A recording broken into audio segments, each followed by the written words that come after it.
You're on the horn. onthehorn.com. This is the Hartford Online Radio Network. 21st Century Audio. Delivered. onthehorn.com.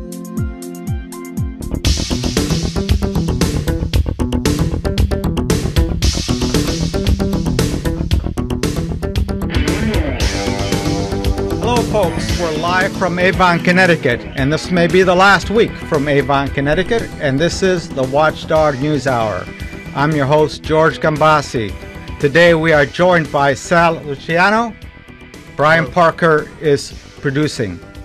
Sal is coming here at an incredibly opportune time. He's going to be discussing the sensitive and controversial, try that again, issue of state employee pension and health benefits. Now, first of all, Sal, did you bring that $2 billion that the governor apparently is looking for you guys to give up? Let me just explain.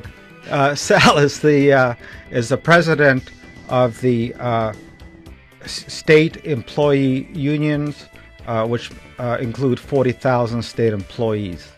Close. I'm the executive director of AFSCME Council 4, represents about 18,000 state employees and a member of CBAC, the 13 unions that make the state employee bargaining agent coalition that would be all the unionized employees. So how many are you, do you represent? We represent 18,000 state employees. Okay, who represents the other? The other 12 unionized. Of the unionized employees, there are 12 other unions that represent the other approximately 22,000. So you only had to come up with like $500 million. No big deal. Maybe to put it in perspective, the entire state force, not just the unionized state force, plus their benefits, is $4 billion a year. So it's a little difficult to think of a situation where we'd come up with two. Well, that's over 2 years, so that's... Oh, okay, so a quarter a year. Now, when did you first hear about this? About the $2 billion this morning. This morning? Yes. And did you have to take any blood pressure pills or any other kind of medication to kind of calm you down? Or? I always try to remain calm. I figure I'd find out more as the day went on, and there were some clarifications. Still needed my blood pressure medication. What kind of clarification did you get? My understanding is that the spokesperson said that the $1 billion isn't only concessions, it's concessions and other savings. So some of that savings we believe is from consolidating the 81 agencies into 53 agencies. That's $50 million is the alleged savings. Yes. But we also... So that wouldn't even pay the taxes on the $1 billion a year. That's a good point, George. That's a rounding error on the amount of money. But we met with the administration about maybe 10 days ago, and we came up with other suggestions that we think save a few $100 million. Like?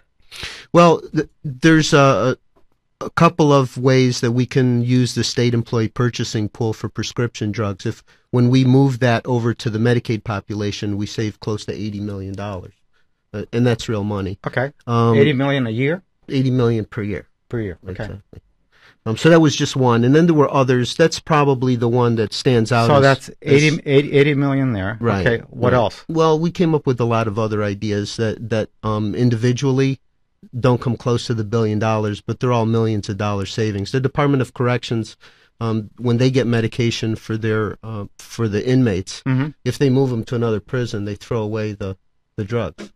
So we think that doesn't make any sense, especially some of those drugs are very expensive AIDS cocktails. They throw them away? They throw them away. So, we said that's a needless expense. To do that, they should follow the prisoner. They don't actually give the drugs to the prisoner. That wouldn't be very responsible. But we hold them for the prisoners, and then when they're moved, they get thrown away. It's just a total waste of money. What gets thrown away? Their drugs. For a month, 2 months, or 3 months, or 1 day's worth of drugs, or if you get a prescription now and you move tomorrow, those drugs get thrown away. What do you get a prescription for?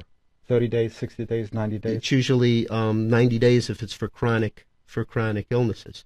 So We figured something like that would save a few $1,000,000. We talked about we store boxes at Iron Mountain that we don't think we take good inventory on, that we can that we don't have to save them for a certain number of years. We don't think we're keeping track of those. We don't think we're doing a good job in terms of what to save and what to not save, and so we think there are different ways that we can save lots of money. Again, individually, is it going to save $1 billion? No, but a few million here, a few million there, and what do you figure it would add up to if all these theoretical numbers?